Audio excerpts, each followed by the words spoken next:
Mbote na biso to yambi na plateau ya awana Washington ya VOA Lingala, Monsieur Jean-Jacques Mamba oyazali membre ya bureau politique ya MLC, to kotuna moi mituna boye malamu.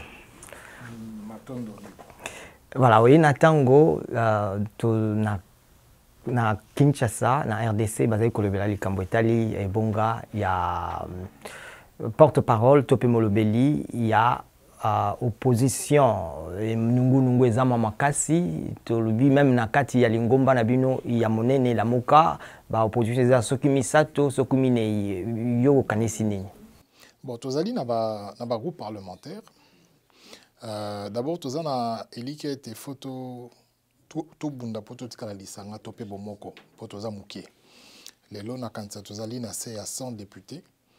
Et surtout qu'il y a un bokabwani to kozala na makasité pour na bayoka biso. Et puis même porte-parole na biso toko désigné ce qui a joui consensus topé aval topé soutien ya baninga mususu te kozala faible parce que moni porte-parole il y a opposition zai le rôle institution moko et je senga na biso tozala moi maturité makasi tozana boyokani pour to ko kozwa oyo représenter batunyo so pe topé seba outil oyo a besoin pour nous représenter biso na maïnion sur l'activité sur l'opposition et aux anakati ya parlement topé face na institution mususu. Boyo kanongo ko salama ndenge nini po mutunyo salingi abenda dra na côté na ye azopesa ba argument na ye. Telikambo batoko e la wana mingi ezali ya koloba que bon voilà, c'est-à-dire que na kati ya makanisi ya batu bazozo loko la porte-parole les autres revenir na mutu moko boye. Daba oyo bazali na tamsusu na ba argument la bango misu ba koloba bisu tozana ba député belé misu ba koloba bisu toza boye pour la ngai ezali kamwa ndingo na te likambo ezali quel est le job ya musala ni faut sala et puis ko luka profil ko sala musala wana donc ça peut répondre à ba question na mimbale c'est-à-dire musala ngo ezali ndenge nini et ko sala ndenge nini et puis mutu nini azali capable ya sala yango donc ce qui toke na ba base wana et ko sala mieux que cause na ba base mo prédéfini ou bazo ko benga batu ba candidat naturel ou candidat la biso boete il faut qu'on définisse un profil ou ezali lié na musala wana totali musala wana kozala ndenge nini porte-parole osala nini abanda koloba boy akende boy akozonga boy bon na kati ya lisanga na biso nani azali na facilité wana ya osala yango bache ba profil banani bazali ba candidat bo bandi kotala donc na kanisa biso to kosenga moi calme ezala moi maturité lisolongo esala manango malamu je pense que toza na capacité ya kobimisa un porte-parole na nzela consensus nzela ya vote ezara malamu pour eza démocratie ba baza majorité ba koyi kopona mais to mona yipe na Lamuka na Genève vote et résoudre problème te pour ndeko Tshisekedi ezali 4 personnes ba votaki mais kabola ki opposition donc les autres toza na famille munene opposition e kabwani ndeko Tshisekedi na Vital Kamerhe bakei na baninga ya FCC biso totike na Lamuka pour mona ke Lamuka ngo pe batumi balemisa to pe bakei donc ezalaka vote et résolvera nyo sauter parce que surtout le bi vote moi protéger pe ba minorité ezalité donc vraiment ya sika wana pona koyano la yo ezo senga mingi toza na limemia toza na sagesse to boanya ya koloba ete nanya koki ko sala musala wana parce que ce n'est pas poste moko patrimonial où il faut revenir na mutu moko de manière prédéfinie kaka boy po eza mutu wana non. Kasi il faut signaler quand même ba critères ezala ba sous balobi bango baleki na ba député ba parlementaire ekokité. On est allé arithmétique électorale, c'est-à-dire que ceux qui te na vote effectivement ba qu'on a biso ensemble bazana ba député belé surtout qui na nzela ya vote ba koloba ndenge na landi ndeko muyambo to pe bande ko musu balobi faut ezala Moïse Katumbi ezali pe mabete. La première des questions est est-ce qu'il y a ningi ko sala musala wana, la deuxième des questions est-ce qu'on a attend to pe capacité à sala musala. Je pense que tu faut que na mboka moko tout ça quand même na 60 ans après indépendance ba biloko ya ba fanatisme wana ba plébiscite na moni ememi biso makamala mingité. C'est-à-dire qu'il y a un problème à résoudre, il y a une tâche et ça le roi le va aux États-Unis wa bazoluka mutu moko sala musala moko boye bakocha ba critère bakota le tobenga background est-ce que par rapport à type ya musala oyo est-ce que parcours ya mutu ko permettre ya sala et je pense que biso pe na opposition topé na mboka topé na kati ya politique il faut tozala na courage na er moko lobi na muninga te na moni oza makasi na makambo mais makambo na moni ko sala yango te parce que porte-parole et opposition il faut avoir du répondant au mona ki vanda ngina ndeko mendawa asimba ki pe makambo na ndenge ya bambula o eleki omoni keza musala moko makasi eza musala moko to lamuki na tongo vandi olobinga eza ba improviser yango te donc na banza il faut tout sur la makasi, ceux qui ont allé comme Moïse va appuyer, ceux qui ont allé comme Jean-Pierre Bemba, ou bien peut toujours soutenir, il faut pas appuyer. Mais dans tous les cas, ceux qui ont opposition, c'est l'erreur. Ils ont un boyokani, porte-parole, on a la faible. Bon boyokani ngwe salama ndenge nini basusu bakanisi ezali suka ya lingomba na bino Lamuka na makambo. Bon, nangala zara muto fatalité, c'est-à-dire que moi il est etikala kaka batobele pe bakanisa que Congo repanzana, ça fait ce qui combien d'années mais Congo ezalaka na bomoko. Je pense que c'est difficile parce que tout ça quand même famille politique moko où ils ont ba expression libre, batunyo so baza ko s'exprimer, ba autorité morale les atendenge bande ko na FCC baza na autorité morale moko.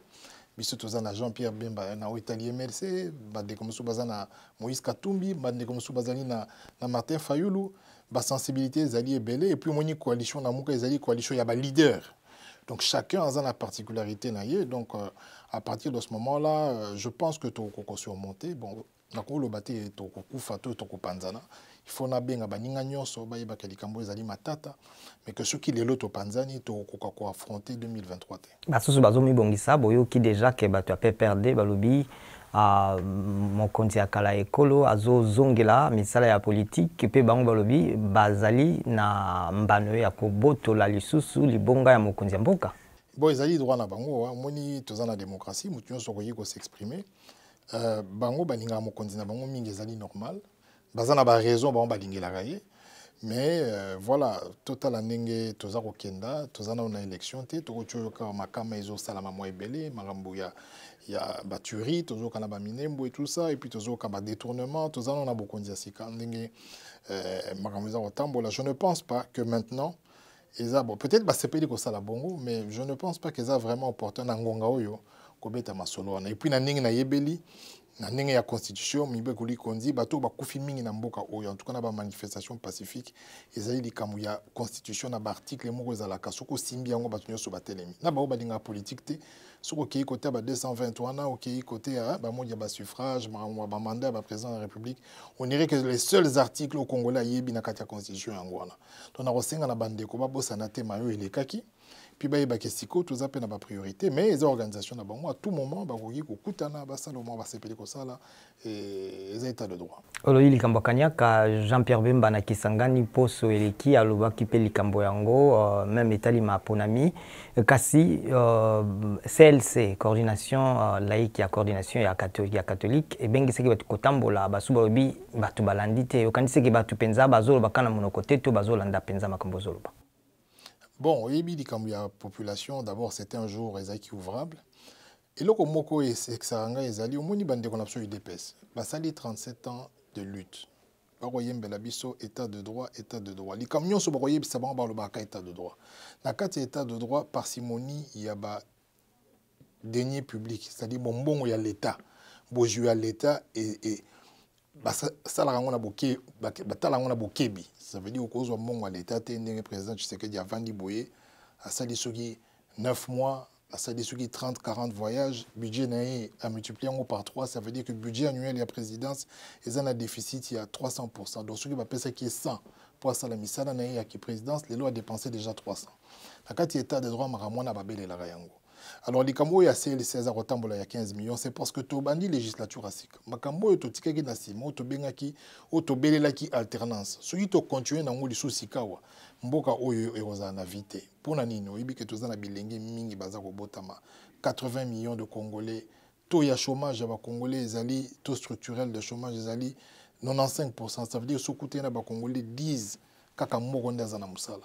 Or, ceux qui bozaka na kati ya pays wana les plus corrompus dans le monde, topé ba bozaka na kati ya cartographie wana moyen mboka kende liboso zalité, pourtant toza ko bota population za ko komba ka belé ezo senga mboka tocha yango na nzela na ndenge tozomona na Rwanda na ndenge tozomona na bamboka musu ya bato loposo mwindo lokola biso ba kozwa mboka na bango ba kozwa na nzela donc ezo senga mingi makamona ya ba 15 millions ya ba détournement population à s'impliquer chef de l'État à s'impliquer gouvernement topé premier ministre à s'impliquer pour na batunion so ba la ba pratique wana baza la sanctionner.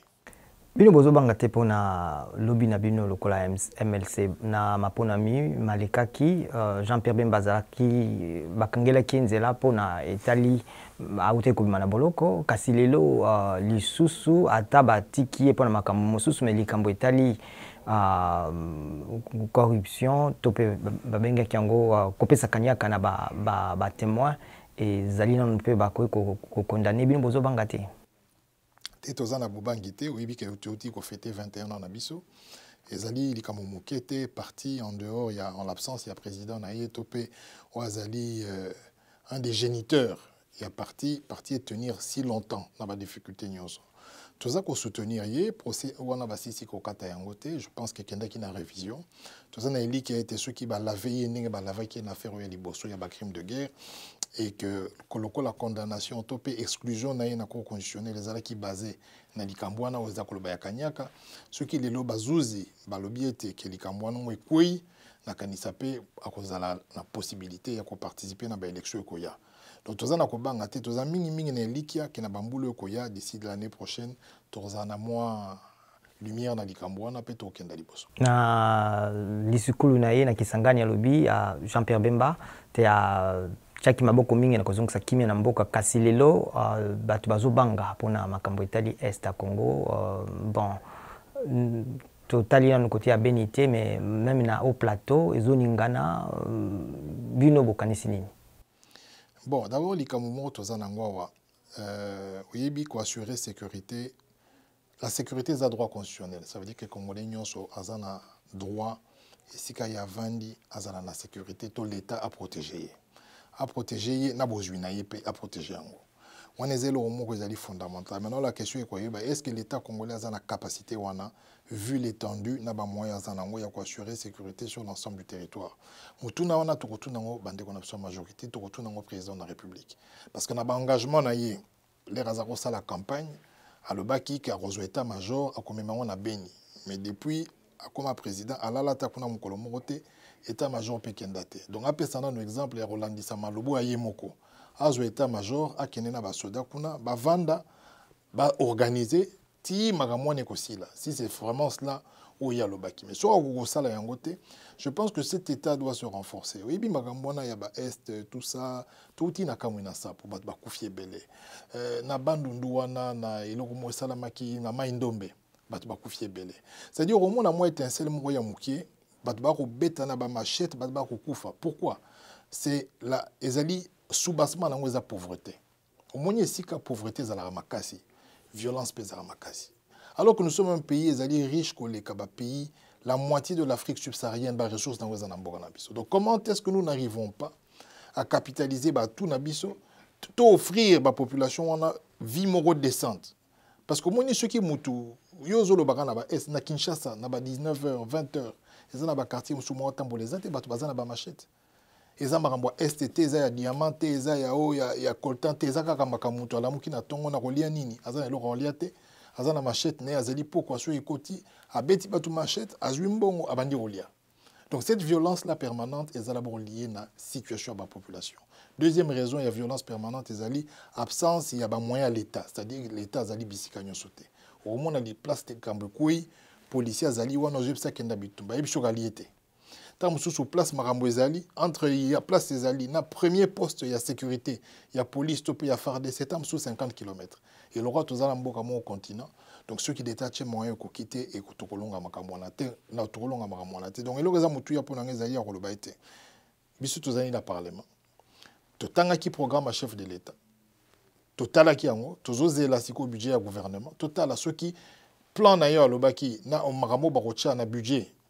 Surtout dans la etali défense, la force de sécurité na biso, ceux qui kokokana, ceux qui kokana te tokobele laye parce que zali engagement zwaki de telle sorte que alobaki avance sa mandat mboka mobimbe kozala kimia.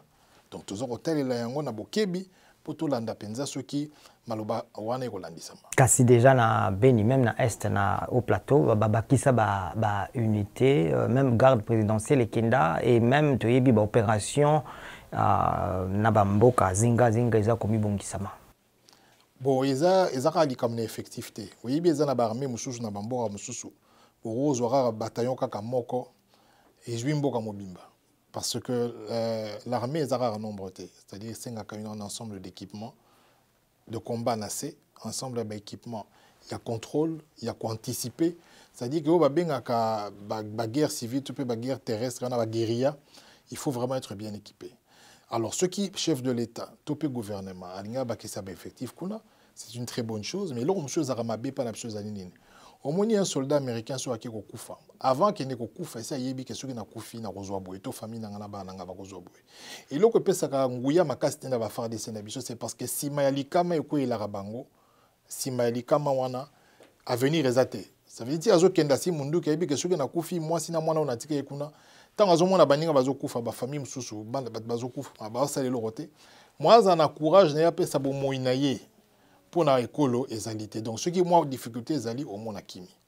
Dès que ils ont vraiment, au Italie, budget de défense, tous en a politique est belé, où ils motiver les troupes sur le terrain, donc non seulement l'équipement, mais la politique sociale, familiale, où ils ont sa morale à malamu pour la bitumba, il y a des troupes pour les bisous. Kasi masolo balobi ekopesa solution te kuna na mina Hauts-Plateaux bisika nyonso Fizi Minembwe Baraka bakute nyonso wana.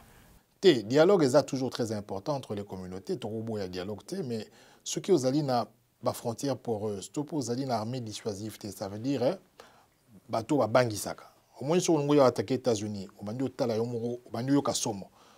c'est-à-dire qu'il faut aux armées mon côté, on a la bêtise, et puis on a la bêtise, on sont 2 jours. Dialogue est armabété. C'est d'abord première phase. Mais les lobos sont là, Atiki à Vandinien.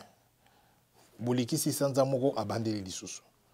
il faut en même temps dialoguer, en même temps s'organiser pour protéger les populations et pour faire régner l'ordre na Katia Mboka.